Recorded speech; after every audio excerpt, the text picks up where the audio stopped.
have any rubies? Like maybe a ruby necklace or a ruby ring? Hey Lois, what do you have there?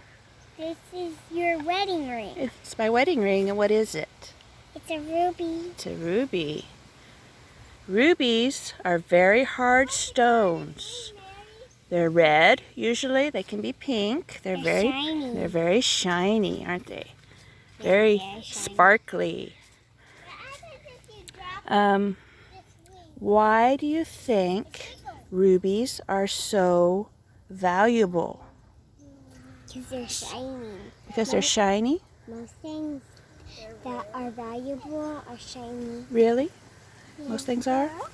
Well, let me tell you some things about rubies, okay? Okay. Rubies were first mentioned in the Bible in the time of Job. Job was a long time ago. Around 2000 BC. That's 2,000 years before Jesus was born. That was about 4,000 years ago. A little over 4,000 years ago, yeah. And they're also mentioned in the book of Proverbs in the Bible. Did you know the Bible talked about rubies? No. Yeah. I never read about rubies when I was reading the Bible. Yeah. They are considered one of the world's most expensive gemstones. They're even more valuable than diamonds? Not quite as much as diamonds, but they are very expensive. You can expect to pay about $15,000 for them. $15,000. That's a lot of money. Can you imagine that kind of money? Maybe. No? That sounds good. It's one of the most beautiful stones created, I think. I like the deep red color. I've seen pink ones. Deep red. Yeah. Very deep. Very, very pretty no matter what color they are. And you know what else about them? They are the second hardest stone. Diamonds are the ones that are stronger and harder. Oh, yeah. You know what else about rubies? Kings used to wear them in the Bible. Wow. They're so valuable that kings would wear them. So, knowing the history of rubies, all these facts that we just shared,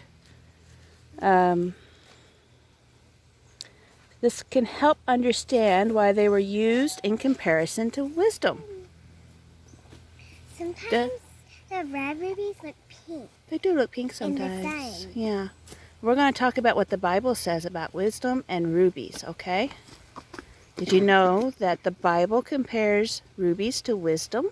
No. No. Let's read what the Bible says about it, okay? Let's see. Let's find the verse. Can I get that paper? Let's read the verse. Okay. It says, "Don't turn away from wisdom, and she will protect you. Love her, and she will keep you safe. She is more precious than rubies. Nothing you desire can compare to her. For wisdom is more precious than rubies, and nothing you desire can compare to her." Did you hear how rubies are compared to wisdom in that those verses? I read several of them. Did you hear that? Said rubies are more precious. I mean, not rubies are more precious. Wisdom is more precious than rubies. Wisdom is more valuable than rubies. People will want wisdom more than rubies. Yeah, people should want wisdom more than they want rubies. And more than diamonds. Definitely more than diamonds, yeah. So how do we get wisdom? From God. From God. That's right. We get wisdom from God. I think we need to spend some time talking about what wisdom is. What is wisdom? What is wisdom? Okay, we came to the garden to talk about what is wisdom. This is our Nana's garden. This is Nana's garden, that's right. And we're going to use this to talk about what is wisdom, okay? Wisdom, they say, is a deep understanding. We're going to explain that, okay? So it makes more sense. It is different from knowledge, which is knowing facts. So it's more than just knowing something. Because, well, we'll get into that. I'm going to go into one of my favorite sayings. Okay? This right here. You can get a good look at it. It's a tomato. It's a tomato. It's a picture of tomatoes. Bob the tomato. Knowledge is... Tomatoes. No, it's not Bob Tomato. No, it's Bob the tomato. Knowledge is knowing that a tomato is a fruit. No, it isn't. Isn't? It is. It's a vegetable. It's a vegetable. What? Why do you think it's a vegetable? It acts like a vegetable. Because it acts like a vegetable. Well, let's look at some tomatoes here. Okay. Let's get over here in the garden. There's a tomato. You think that's a vegetable? It is a vegetable. Why do you think it's a vegetable? Okay. I'm going to explain something to you, okay? I'm going to explain the difference between vegetables and fruit. You ready? Yeah. Okay. Look over here. This right here is a spinach plant. We eat those green leafy parts right there. That's the spinach. And you know, people use it in salads. Ranch. Yeah. Put ranch on it Sandwiches. in sandwiches. But you'll notice that the leaf is part of the plant body. No, it isn't. It doesn't have any seeds in it or anything like that. It's considered part of the body of the plant, No, okay? it isn't. This over here, of course, as we pointed out, is a tomato. What's inside the tomato? Seeds. Seeds. But you can And I don't see anywhere on this plant, but where did that tomato come from? Do you know what was there before the tomato? a flower. A flower. What? There was a flower there, and it became the tomato. And inside the tomato is the seeds. What would happen if we took those seeds out of that tomato and planted them? Then it would grow. A flower. If we took care of it, it would grow into tomato. It might grow into another tomato plant, right? But it will not grow into a flower. Well, the tomato plant has flowers. I'll show you that next spring, okay? look. Yeah, here's a squash flower or a zucchini flower. That is going to become the squash or the zucchini. Mommy, that looks like corn. It does look like corn, but it's a flower that hasn't opened yet. So the flower will turn into a squash or a zucchini that has seeds in it, right? An okra flower. No, they don't have. Yeah, they have seeds in them. Spinach, Where's the flower off? the spinach leaf, does it have seeds in it? No. No. So a fruit is the part of the plant that has the seeds in it. No, it doesn't. Yes, it does. No, it doesn't. Mommy, here's onion. You don't think a tomato has seeds in it? Do we need to prove it? Let's pick that tomato. Nana's tomato. Yeah, pick Nana's tomato. Take the tomato off the plant.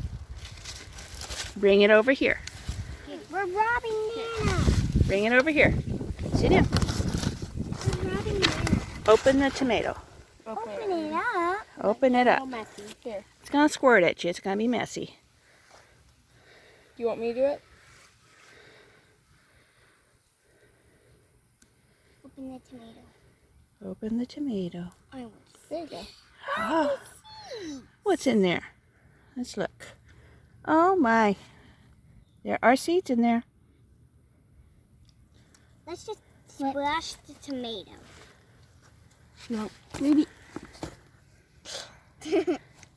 Ruby, quit. She wants to splash the tomato. It's okay. Okay. You see all those seeds in there? There we go. See all those seeds?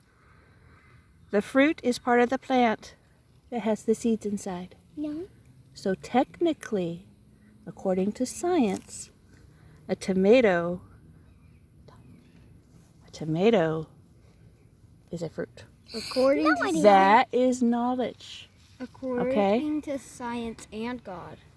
But would we put a tomato in a fruit salad? Yes. No, it would not taste good in a fruit salad.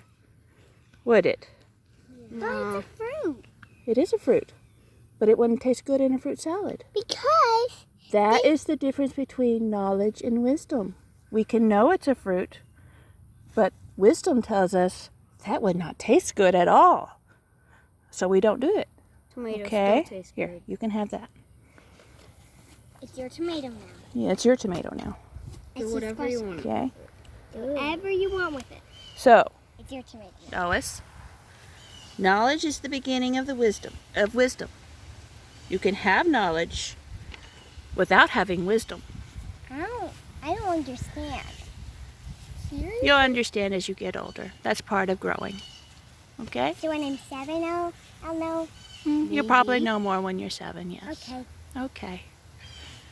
Oh, Because I'm 6. The important thing to remember here is to seek wisdom. Okay? How it hurt. Don't turn away from wisdom, and she will protect you. What does it mean by she? Wisdom will protect you. Love her, and she will keep you safe. Okay. I love wisdom. Okay, Me too. that's good then. Okay. I love Safe. wisdom. Say bye-bye. Bye-bye.